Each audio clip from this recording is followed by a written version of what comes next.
All right. How to avoid predatory publishers.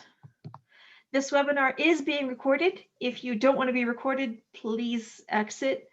The recording will be available at the above link or the link on your screen by the end of the day, if not by the end of the day, by tomorrow.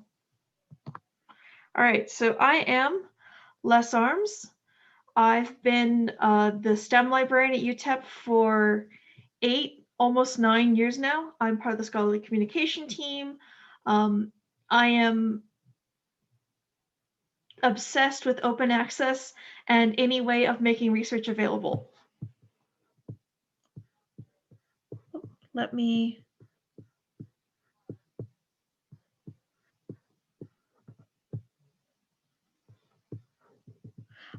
Thank you, Angela, for putting that in the chat.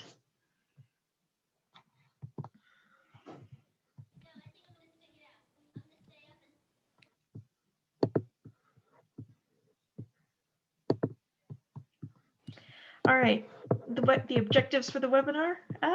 Sorry guys, I'm having Zoom issues. By the end of the webinar, you should know how to distinguish between predatory and non-predatory journals, and you should know how to find good journals.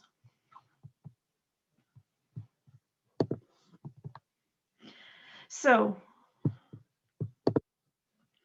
you've been emailed about an opportunity. But how do you know if this opportunity is worthwhile? I mean, you don't know it, if it's a scam, if it's a legitimate journal. I mean, they all sound good, but so you need to determine whether or not it's a predatory journal.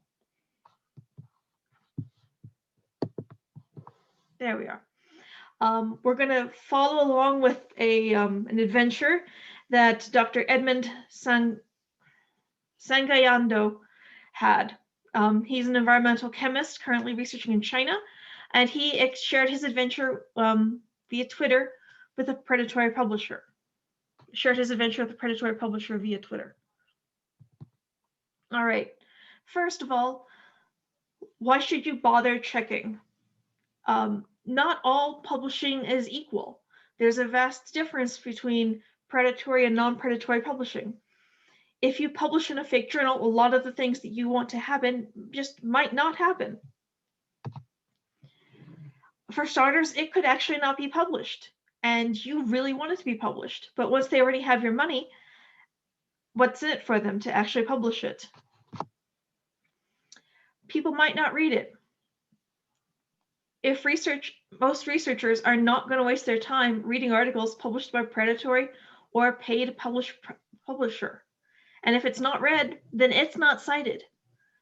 If it's not cited, your impact score goes down or just does not go up. It might not be archived. If it's not archived, then people can't access it. It could very easily just stop being available online after 1 month. And if people can't find it, then again, people can't cite it.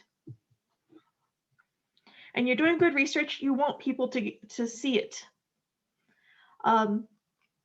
It's also not going to look good in your tenure packet.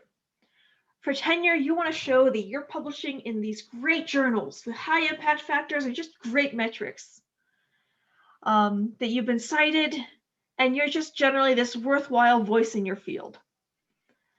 Disreputable publishers do not look good. Your tenure committee knows what these publishers' requirements are, and the only requirement they have is money. And they also know that people don't read these journals. So you're not showing, what a worthwhile voice you could be by publishing in these bad journals. Okay, so how do you spot predatory publishers? I have some quick pointers that you should look at to identify these bad journals. First step, ask around, talk to your colleagues. Be like, hey, I just got an email from Journal A. What have you heard about it? Do you think they're a good journal? If they have heard of it, do they recommend it? If they haven't heard of it, what do they recommend instead? Big problem with this is that sometimes your coworkers like bad journals. We don't like to admit that it happens, but sometimes it happens. All right. Another thing you can do is check Cabell's Journalytics. It's a resource that the library pays for, and it's going to give you a good quality estimate at a glance. It'll tell you about how many of their articles are invited, what their acceptance rate is, what kind of peer review they have, how long it takes to publish. It's a very worthwhile step. The only problem with it is that it doesn't index all the journals. So it could be that it's not in there because it's not a quality journal, or it could be that it's not in there because Cabell just doesn't index it. All right, another thing to look at are the previous issues. Check the content. Is it good content? Is it the sort of thing that you would expect to see from high quality journals in your field? Do all of the articles actually relate to the topic? Is it formatted? Is it edited? Does it look like someone was paid to put some effort into making it look nice? If there are ads, are they appropriate, or are they just sort of random? The problem with this is this only weeds out the fake journals that aren't trying.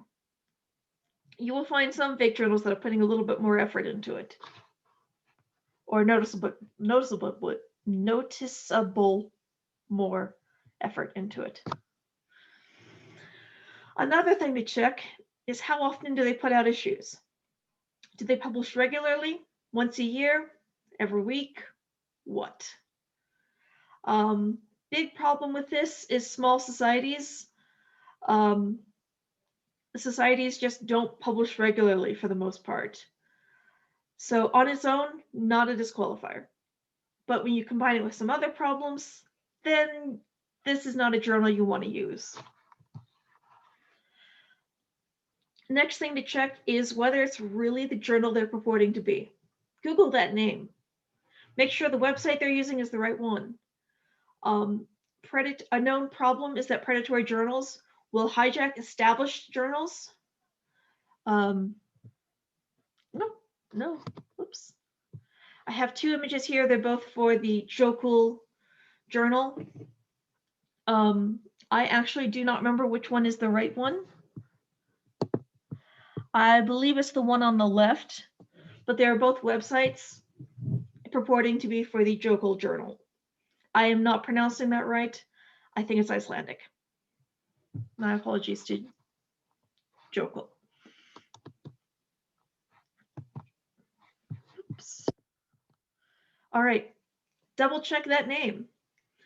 Because sometimes instead of just entirely copying the successful journal, they'll just, do a, very similar title, such as the Journal of Multiple Sclerosis versus the Multiple Sclerosis Journal. You hear one and then you hear the other, and your mind is just going to assume they're the same thing, because you're not going to, at least my mind won't tell them apart, on first hearing. So now we're going to go back to Dr. Sanganyado.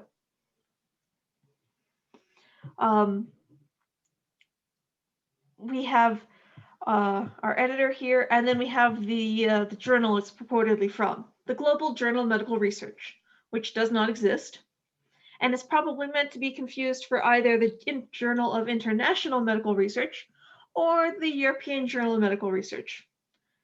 Just, some sort of an internationally based medical research journal.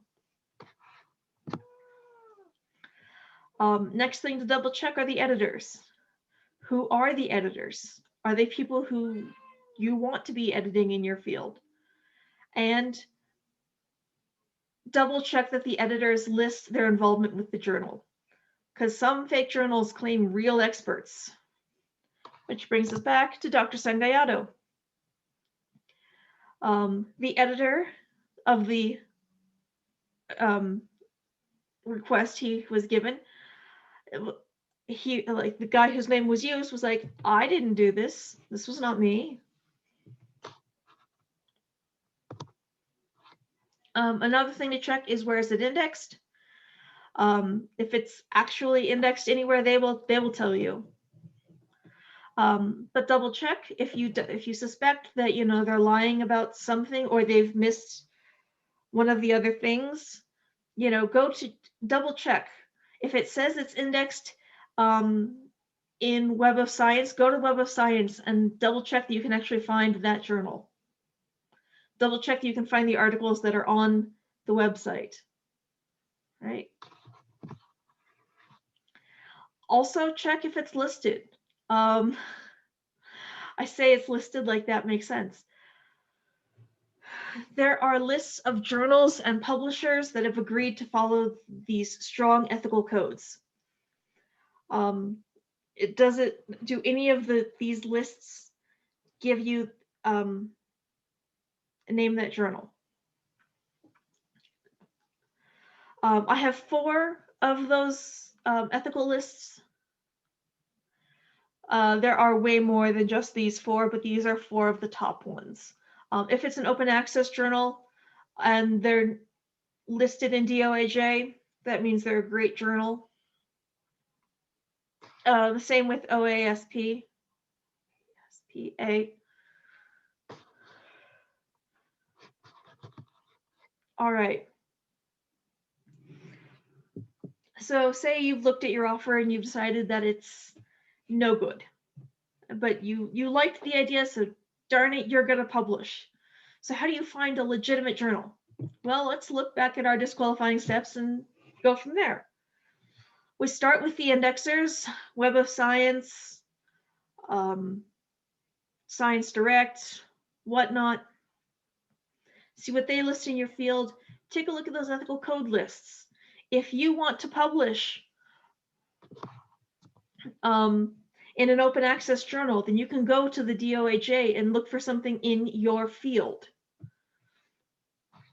Look for the list of journals that they recommend in your field. Talk to colleagues. There's also Sanganyado, which is a journal evaluation website. You could look at Google Scholar. You could look at the journal citation reports. All right. These are not the only problems a journal might have. A journal might not hit any of your alarms and still be predatory, but these will weed out most of them. If you have any questions about a journal or where to publish, just ask us for assistance. My name is Les Arms. My email address is on your screen. And you can always contact the UTEP library.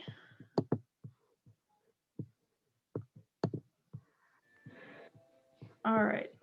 We have some people here. If there are any questions, I think there are a few minutes, and Les can take those now. There's nothing in the chat. You can put them in the chat, or you can unmute and go ahead and ask.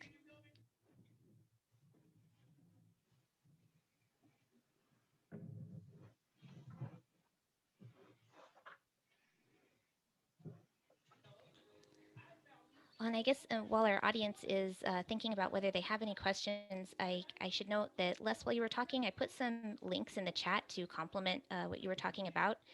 So I put the link to our workshop guide where our attendees can find this recorded session later. I also put down the link for Cabell's, which you said the tool that they can go look up journals to see if they're legitimate or high quality. That's one tool that they can use. And then I also linked to Simago, which is a tool that you mentioned at the end that you could use to look for legitimate journals in which you can publish.